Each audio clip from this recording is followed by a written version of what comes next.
નમસ્કાર મિત્રો, હું છું મીતા. આજે આપણે એક પંજાબી સબ્જી શાહી દમ આલુ બનાવીશું.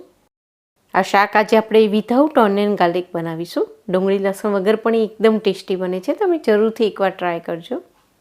દમ આલુ માટે આપણને એકદમ નાની સાઇઝના જે બેબી પોટેટો આવે છે તે જોઈશે. જો તમારી પાસે એ અવેલેબલ ના હોય તો તમે મોટા બટાકા હોય એના 4 ટુકડા કરીને પણ લઈ શકો છો.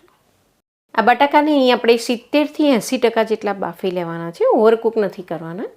તો જરૂરિયાત મુજબનું પાણી લઈ અને મીડિયમ ફ્લેમ પર આની આપણે ફક્ત 2 વિસલ બોલાવી લઈશું. બટાકા બફાય ત્યાં સુધીમાં આપણે ગ્રેવી માટેની તૈયારી કરી લઈએ.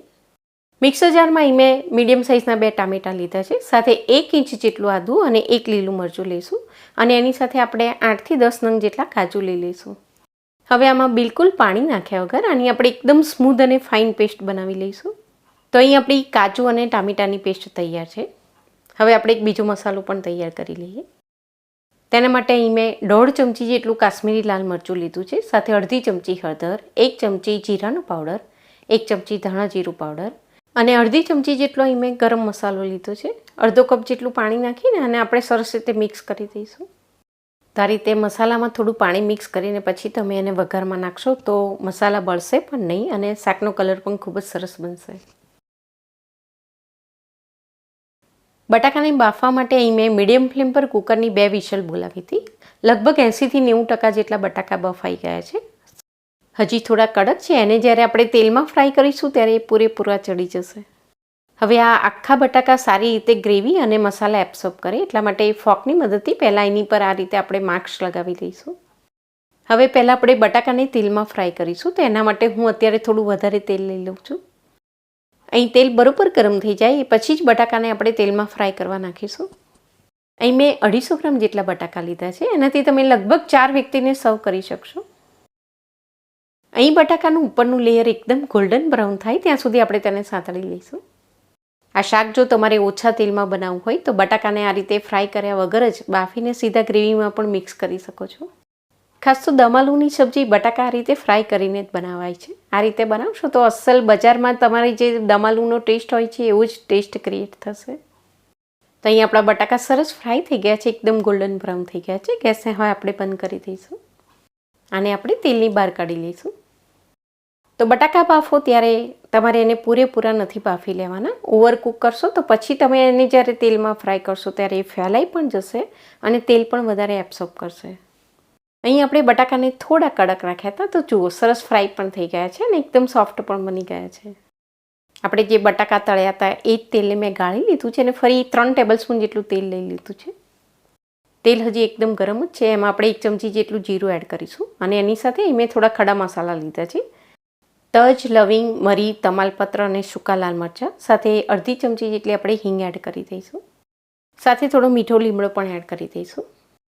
ખડા મસાલા બરોબર ફ્રાય થઈ જાય પછી હવે આપણે જે મસાલાની પેસ્ટ તૈયાર કરી છે તેને આ તેલમાં પહેલાં 1 મિનિટ માટે સરસ રીતે સાંતળી લઈશું.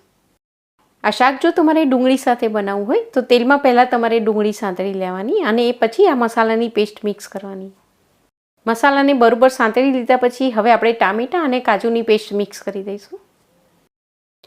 મસાલા પેનમાં સ્ટીક ના થાય એટલા માટે ગેસને મેં મીડિયમ ફ્લેમ પર કરી લીધું છે. કાજુ ટામેટાની પેસ્ટને પણ હવે આપણે ગ્રેવીમાં 2 થી 3 મિનિટ માટે બરોબર સાંતળી લેવાની છે.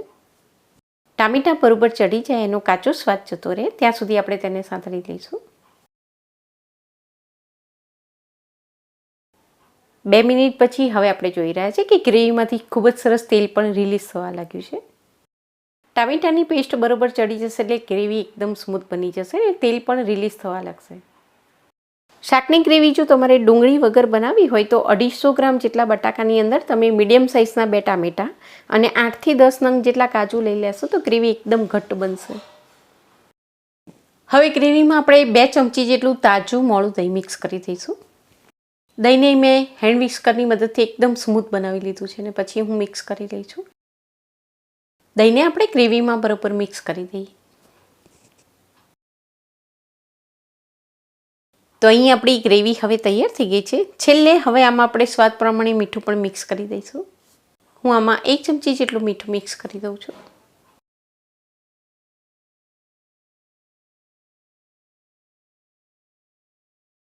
હવે આમાં આપણે ફ્રાય કરેલા બટાકા મિક્સ કરી દઈશું.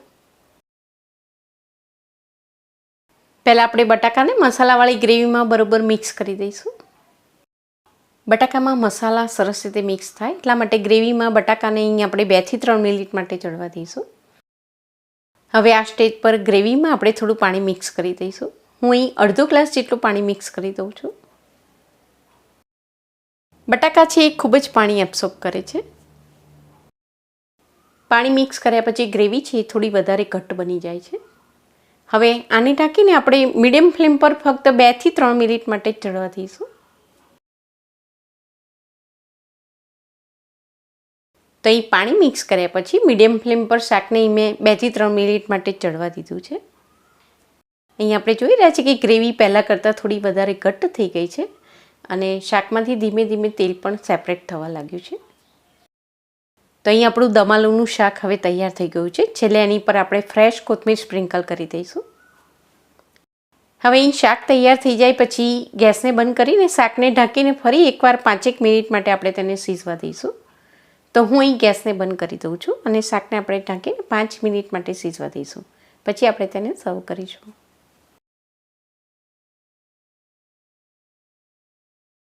તો હવે આપણું દમ આલુનું શાક છે સર્વિંગ માટે તૈયાર છે. આપણે જોઈ રહ્યા છીએ કે ગ્રેવી એકદમ ઘટ્ટ થઈ ગઈ છે. બટાકા છે એ ખૂબ જ પાણી એબ્સોર્બ કરે છે એટલે એકવાર તમે શાક બનાવીને મૂકો પછી ગ્રેવી જો એકદમ ઘટ્ટ થઈ ગઈ હોય તો શાકમાં તમે એકદમ ઉકળતું થોડું ગરમ પાણી મિક્સ કરીને 1 મિનિટ માટે ગેસ પર થવા દેશો તો ગ્રેવી ફરી એકવાર પાતળી થઈ જશે.